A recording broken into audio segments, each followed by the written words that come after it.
Doctor BR Ambedkar గారి మీద దాడిని ప్రజాస్వామ్యం మీద దాడిగా, రాజ్యాంగం మీద దాడిగా ఈ రోజున రాష్ట్ర ప్రజలందరూ కూడా చూస్తూ ఉన్నారు.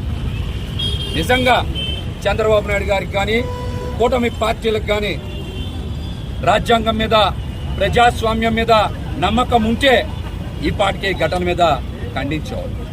వారికి ప్రజాస్వామ్యం మీద నమ్మకం లేదు, రాజ్యాంగం మీద నమ్మకం లేదు, కేవలం ఈవీఎంలని నమ్ముకున్నారు కనుకనే ఈ రోజున వారు అంబేద్కర్ గారి విగ్రహం మీద జరిగిన జాడిని ఖండించలేకపోతాం. ఇది చాలా దుర్మార్గమైనటువంటి విషయం. నిన్న కూడా ఎదురుగా తుమ్మలపల్లి కళాక్షేత్రంలో చంద్రబాబు నాయుడు గారు గిరిజన దినోత్సవానికి వచ్చారు. మరి వచ్చినటువంటి మీరు అంబేద్కర్ గారి విగ్రహం మీద జరిగిన దాడిని ఎందుకు ఖండించాలా? ఎదురుగా ఉండేటువంటి ఈ అంబేద్కర్ గారి విగ్రహం దగ్గరికి వచ్చి కనీసం నివాళులు ఎందుకు అర్పించాలా? దీని మీద రాష్ట్ర ప్రజలకి మీరు సమాధానం చెప్పాలి, క్షమించమని కోరి తీరాలని కూడా డిమాండ్ చేస్తా ఉన్నాం. అదేవిధంగా ఎవరైతే అంబేద్కర్ గారి విగ్రహం దగ్గర మలాటలతో, సుత్తులతో, పలుగులతో దాడి చేశారో ఇంతవరకు ఎంక్వైరీకి ఎందుకు ఆదేశించాలా? విచారణ ఎందుకు చేపట్టాలా? దోషుల్ని ఎందుకు పట్టుకోవాలా? దీని మీద కూడా ప్రభుత్వం బలంగా స్పందించాలి. స్వరాజ్య మైదానంలో ఏదైతే అంబేద్కర్ స్టాట్యూ ఉందో దాన్ని స్వరాజ్య మైదానం అంటాం. ఆ స్వరాజ్య మైదానం వారసత్వ సంపద. ఆ వారసత్వ సంపదని జగన్మోహన్ రెడ్డి గారు కాపాడారు. ఈ రోజున అందరికీ కూడా అది రాష్ట్రానికి తలమానికమైంది. అదే చంద్రబాబు నాయుడు గారు అధికారంలో ఉండేటప్పుడు 2018లో స్వరాజ్య మైదానాన్ని సుజనా చౌదరికి కట్టబెట్టాలనే ప్రయత్నం చేశారు. చైనా కంపెనీలకు కూడా అక్కడ ఇచ్చేటువంటి ప్రయత్నం చేశారు. పెద్ద పెద్ద షాపింగ్ మాల్స్, కన్వెన్షన్ సెంటర్స్ కట్టి ఆ వారసత్వ సంపదని దోచుకునేటువంటి ప్రయత్నం చేశారు.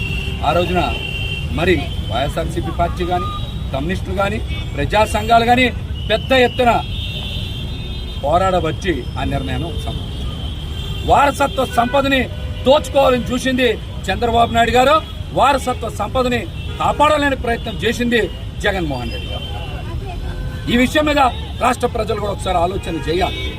రోజుకు కొన్ని వేల మంది అంబేద్కర్ గారి విగ్రహం దగ్గరికి వచ్చి అక్కడ ఉండేటువంటి చరిత్ర, లైబ్రరీ, అదేవిధంగా వీడియోస్ అన్ని చూసి అంబేద్కర్ గారి గొప్పదనాన్ని తెలుసుకొని ప్రజాస్వామ్యవాదులు అందరూ కూడా ఎంతో విజ్ఞానాన్ని సంపాదిస్తూ ఉంటే ఎలాగైనా సరే మరలా కుట్రలు చేయాలి, కుయుక్తులు చేయాలి, అంబేద్కర్ గారి విగ్రహాన్ని విధ్వంసం చేయాలనేటువంటి కుట్ర కూటమి పార్టీలకు ఉందని చాలా స్పష్టంగా అర్థమవుతుంది.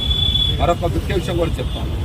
ఉప ముఖ్యమంత్రి గారి కార్యాలయం కూడా ఆయన కథలనే, పవన్ కళ్యాణ్ గారి కార్యాలయం కూడా మరి అంబేద్కర్ గారి విగ్రహానికి కోతవేడు దూరంలోనే.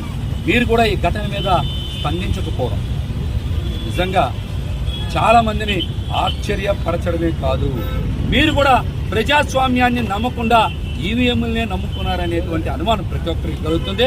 కాబట్టి మీరు కూడా స్పందించాలి. ఎవరైతే అంబేద్కర్ గారి విగ్రహం మీద దాడి చేశారో వారి మీద కనుక విచారణకు ఆదేశించకపోతే ఖచ్చితంగా మిమ్మల్ని రాష్ట్ర ప్రజలు అతి తొందరలోనే తిరస్కరిస్తారని కూడా తెలియజేస్తాం.